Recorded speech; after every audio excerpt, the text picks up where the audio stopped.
According to psychology, people who get angry easily aren't simply bad-tempered.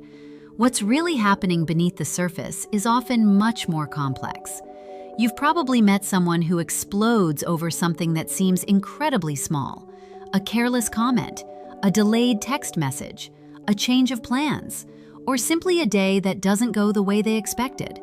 To everyone else, the reaction may seem completely out of proportion, but to them, their body is responding as if it's facing a real threat. Instead of feeling mildly frustrated, their nervous system immediately shifts into survival mode. Their heart starts racing, their muscles tighten, their breathing becomes faster. Their brain prepares for a fight-or-flight response, the same automatic survival system humans rely on when facing danger. And in that moment, anger becomes the fastest way their brain knows to release the overwhelming tension. The important thing to understand is that these reactions usually don't begin in the present. In many cases, they were shaped years earlier, often during childhood. Imagine growing up in a home where your emotions were constantly dismissed, where every time you cried, you were told to stop being dramatic, where fear was mistaken for weakness, where sadness was ignored instead of comforted, or where expressing your feelings only led to punishment. Over time, a child in that environment learns an important lesson. Some emotions aren't safe to express, so they bury their sadness, they hide their fear, they swallow their disappointment. But emotions don't simply disappear, they change shape, and very often, they come back as anger. Because anger feels powerful. When you're angry, you don't feel vulnerable. You don't feel helpless. At least for a few moments, it feels like you've regained control. Eventually, the brain begins to memorize that pattern. Whenever you feel rejected, whenever you feel disrespected, whenever you're disappointed, or whenever you feel emotionally unsafe, anger becomes the brain's automatic defense mechanism. After years of repeating this cycle, the reaction becomes almost instantaneous. It happens so quickly that the person often doesn't even understand why they lost control. Then, once the anger fades, the guilt begins. They replay everything they said. They wish they had handled it differently. Sometimes, they even hate themselves for reacting the way they did. Yet, when the next stressful situation appears, the exact same pattern repeats itself.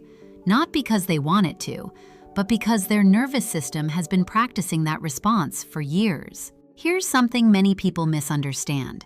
Anger itself isn't the enemy. Anger is simply an emotion. Like every emotion, it's a signal that something deeper is asking for attention. It might be chronic stress. It might be emotional pain. It might be feeling unseen, unheard, or unappreciated. Or it might be old wounds that never had the chance to heal. The real problem begins when anger becomes the only language a person knows how to speak. Because then, the people around them only see the outburst. They don't see the fear underneath it. They don't see the loneliness. They don't see the emotional exhaustion hidden behind the raised voice. As a result, the angrier they become, the more people pull away, and the more isolated they feel, the more anger continues to build. It becomes a cycle that quietly feeds itself. The good news is that the brain is remarkably adaptable.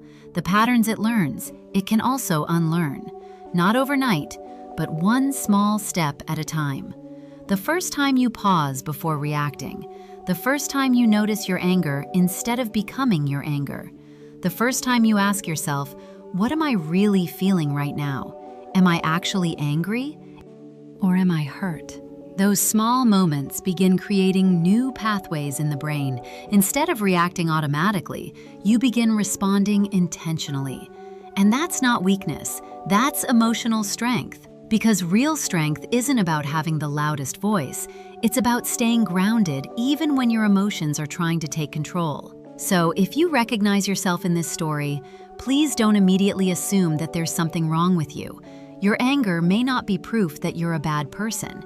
It may simply be evidence that your nervous system has been carrying more pain than anyone ever noticed. And pain that never finds a voice often finds another way to be heard. Learning to slow down before reacting isn't about suppressing your emotions. It's about finally listening to what those emotions have been trying to tell you all along. Because sometimes, behind the person who seems angry all the time is someone who's simply exhausted from carrying pain they've never been able to put into words. And every time you choose to pause instead of explode, you're giving yourself something you may have needed for a very long time. A chance to finally be heard without having to burn everything around you to prove that you're hurting. If you enjoyed this video and want to see more, don't forget to like, follow, and share it with your 3 closest friends.